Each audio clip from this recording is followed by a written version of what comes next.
Mode tayo. Ito, 5 hours ago. Kilala nyo ba to? O, patalastas muna. Patalastas muna sa kaka-fake news nito. Kilala nyo ba tong DDS na to? Sentido Comon daw ang pangalan nyo. Sentido Comon. O. Sentido Comon. Meron siyang 143 followers. Ito. O, ito. 5 hours ago, nag-post siya. O, anong sinabi niya? Guys, celebration mode tayo. Wow, celebration mode daw, sabi ng DDS. Naggarapatang fake news. Oh, nakuha niyo na bang balita? Oh, anong balita? Senator Bato de la Rosa has been given a TRO para hindi siya mahuli ng mga kidnapper sa ating bansa. Wow, nabigyan daw ng TRO. Sino nagbigay? DDS ang nagbigay? Kita niyo, Kabsat? Sabi ko sa inyo mahirap maging isang DDS. Puro fake news ang pinagsasabi. Sa 10 sinabi, mas marami pa ang kasinungalingan tulad dito. Diyos ko Lord. O ano pa? So, kalimutan na natin yung ICC warrant of arrest na yan. Kasi meron ng restraining order mula sa Supreme Court para kay Bato de la Rosa, wag niyo na siyang huliin. May restraining order? Hala? Updated ba to? Kapapost lang niya to 5 hours ago. Tanga! Hindi lang pala si Binoy ang bobo dito. Pati itong mga garapatang vloggers siya, ang bobobo din.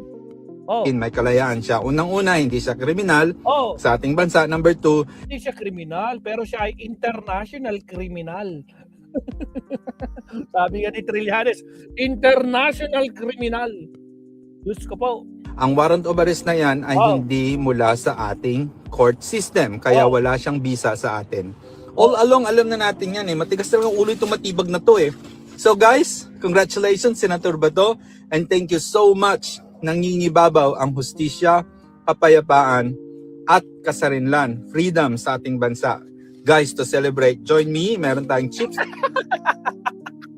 To celebrate na mga kamsat. Diyos ka Rudy.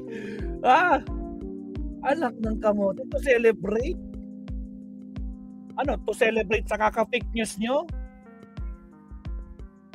Magkano kaya bayad dito mga kamsat, no? Magkano ang bayad itong kumag na to na garapatang DDS? No? Nagpapakalat to Merong 141 followers. 141,000 followers. Pinapakalat niya may TRO na daw. Ang tanong, saan galing yung TRO?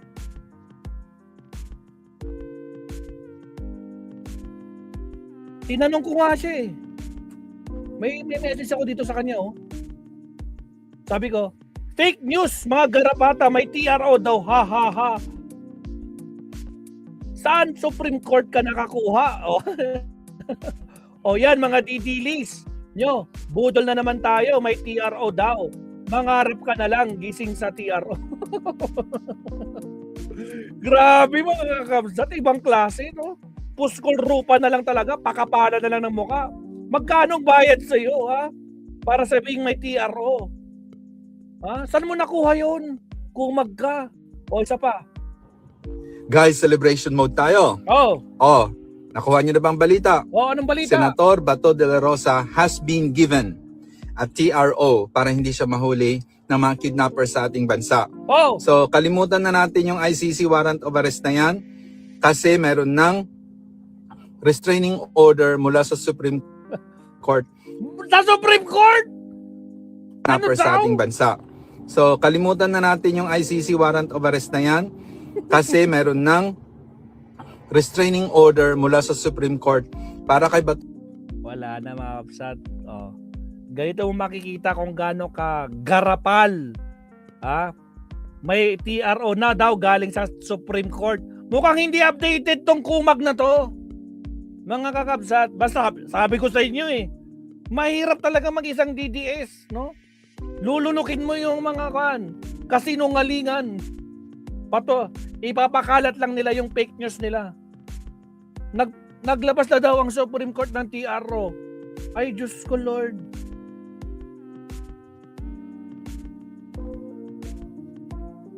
Diyos ko Lord, mga kakabsat. Buti na lang, hindi tayo DDS.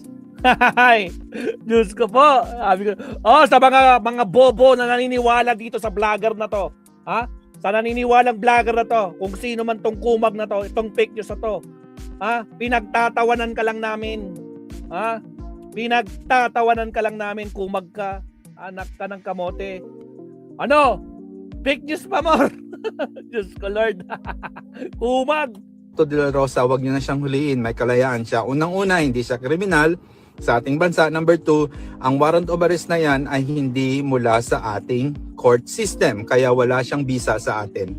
All along, alam na natin yan matigas na ang ulo itong matibag na to So guys, congratulations Senator Bato, and thank you so much. Nangingibabaw ang hustisya, kapayapaan, at kasarinlan, freedom sa ating bansa. Guys, to celebrate, join me. Meron tayong chips dito o French fries. Ito guys, kakapost lang niya 4 hours ago. As of now, meron ng 51,000. Ang tanong, makikita ba natin dito kung ilan ang nag-react na tumatawa? O kaya 51,000 na mga naloko niya, mga nabudol niya. Ganito kabobo talaga mga DDS, no? Anak ng kamote. O yan, fake news, Samsat. Tingnan nga natin. Sa ating bansa. TRO. So, kalimutan na natin yung ICC warrant of arrest na yan kasi meron ng restraining order mula sa Supreme Court para kay Bato de la Rosa. Wag niyo na siyang huliin, may kalayaan siya. Unang-una, hindi siya kriminal. Tingnan nga natin. Guys, celebration. Bakit dinilit ni Carl Balita yung FB survey niya asking kung suportado ng followers niya ang Marcoleta bago bumodiyan? Asan yung TRO? We have 225,000. Bakit walang lumalabas?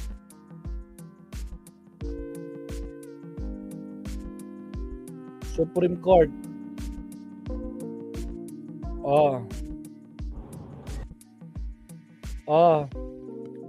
Ano to? Supreme Court denied Bato. Ay, grabe to. Ano? Bato TROs. Now on question is whether Marcos will act. Senator Bato de la Rosa is a fugitive. Supreme Court refused to issue temporary restraining order